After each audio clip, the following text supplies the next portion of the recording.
Pendant de longues années, Toyota a démontré son expertise en matière d'hybridation au travers des différentes générations de Prius et de Yaris, mais il a fallu attendre 2016 pour voir arriver le premier SUV hybride dans sa gamme, son nom le CHR.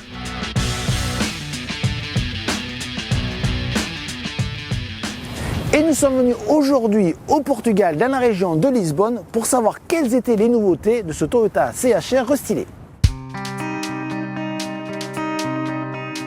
Le CHR, c'est avant tout un look atypique, original, loin de faire consensus. On aime ou on déteste, impossible de rester insensible, mais c'est également l'une des raisons de son succès.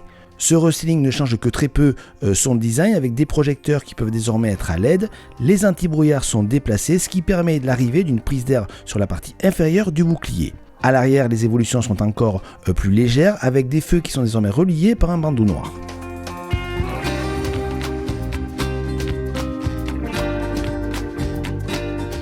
Encore moins de modifications à l'intérieur de ce CHR puisque la planche de bord demeure inchangée. On retrouve toutefois des modifications au niveau du système multimédia qui est désormais compatible Apple CarPlay et Android Auto.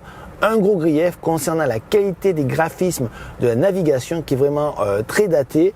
Ça fait tâche un petit peu par rapport à l'ensemble du véhicule, d'autant plus que Toyota a travaillé la qualité des matériaux à l'occasion de ce restyling avec du plastique moussé, donc un peu plus haut de gamme, mais vraiment ce système multimédia est trop ancien. Statu quo au niveau des aspects pratiques, aucun problème d'habitabilité à l'arrière, malgré la position et le maniement original de la poignée de porte. Petite déception pour le volume de chargement avec une capacité variant suivant les motorisations entre 358 et 377 litres. La principale nouveauté se situe donc sous le capot avec l'introduction d'un 2 litres 184 chevaux hybride inauguré sur le Lexus UX et déjà essayé sur la dernière Corolla. Celui-ci vient épauler le 1,8 litre 122 chevaux toujours présent au catalogue. Comme tout moteur hybride qui se respecte, ce nouveau bloc associe un 4 cylindres essence de 152 chevaux, un bloc électrique qui développe l'équivalent de 109 chevaux et un couple maximal de 202 Nm.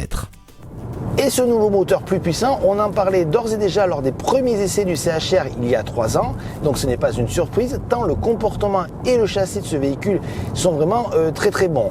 Vous avez un centre de gravité bas, une direction précise, tout cela permet d'avoir un vrai plaisir de conduite, ce qui est un petit peu nouveau sur une hybride, et permet donc d'adapter et on va dire de supporter très facilement le surcroît de puissance par rapport au moteur originel. Justement, ce nouveau moteur, qui fait donc 184 chevaux, est vraiment très dynamique, apporte vraiment plus de plaisir de conduite sur le CHR grâce à son couple supérieur. Vous avez également une consommation qui reste très mesurée, aux environs de 6 litres sur notre essai. Tout aurait pu être parfait si Toyota avait réussi à gommer encore le petit défaut de la fameuse boîte CVT. Vous savez, cette tendance à avoir l'impression qu'on a un petit peu un moulin à café dans la voiture. Heureusement, le constructeur japonais a amélioré la sonorisation. Résultat, on n'entend quasiment plus la boîte, ce qui fait que le plaisir et l'agrément de conduite sont vraiment gagnants. En clair, le Toyota CHR est l'une des hybrides les plus agréables à conduire, avec bien sûr la dernière Corolla.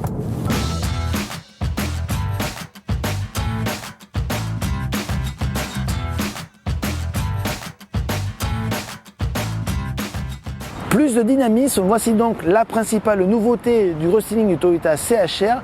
Avec l'arrivée d'un nouveau moteur hybride de 184 chevaux, les évolutions esthétiques sont très mineures.